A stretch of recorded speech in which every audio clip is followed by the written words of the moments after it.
প্রিয় নেতার মৃত্যুতে শোকে স্তব্ধ ইরান। রাজধানী তেহরানে এখনো পৌঁছায়নি প্রেসিডেন্ট ইব্রাহিম রাইসির মরদেহ।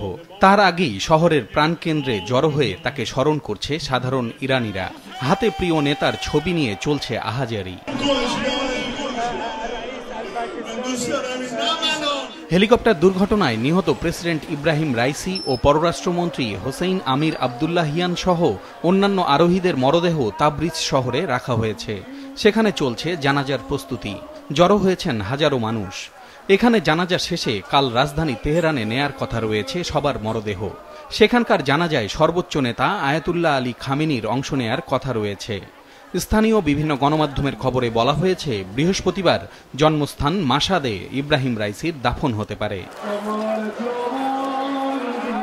আজারবাইজানের সীমান্তবর্তী এলাকায় দুই দেশের যৌথভাবে নির্মিত একটি বাঁধ উদ্বোধন শেষে ফেরার পথে পূর্ব আজারবাইজানের জোলফার পাহাড়ি এলাকায় রাইসিকে বহনকারী হেলিকপ্টারটি বিধ্বস্ত হয়। বৈরী আবহাওয়ার কবলে পড়েই সেটি বিধ্বস্ত হয়েছে বলে জানিয়েছে ইরান সরকার। যে হেলিকপ্টারে রাইসি ছিলেন সেটি যুক্তরাষ্ট্রের নির্মিত হওয়ায় পূর্ণ তদন্তে সহযোগিতার জন্য ওয়াশিংটনের প্রতি আহ্বান জানিয়েছে তেহরান। তবে এ ব্যাপারে কোনো সহযোগিতা করা সম্ভব নয় বলে সাফ জানিয়েছে যুক্তরাষ্ট্র।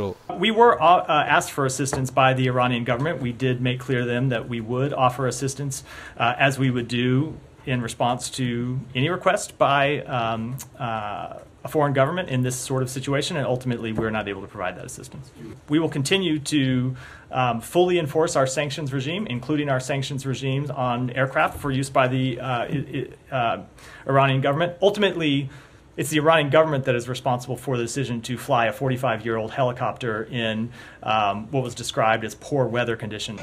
ইব্রাহিম রাইসির মৃত্যুতে শোক জানিয়ে বিভিন্ন দেশে পালিত হচ্ছে শোক। ইরাক, লেবানন, মিশর সহ অনেক দেশে আজ রাষ্ট্রীয়ভাবে শোক ঘোষণা করা হয়েছে। গতকাল জাতিসংঘের নিরাপত্তা পরিষদে রাইসি সহ নিহতদের স্মরণে নীরবতা পালন করা হয়। শোক জানিয়েছেন মহাসচিব অ্যান্তোনিও গুতেরেস। এদিকে রাইসির মৃত্যুর পর ইরানের ভারপ্রাপ্ত প্রেসিডেন্ট নিযুক্ত হয়েছেন ভাইস প্রেসিডেন্ট মোহাম্মদ মোকবার। এরই মধ্যে মন্ত্রিসভার জরুরি বৈঠক করেছেন তিনি।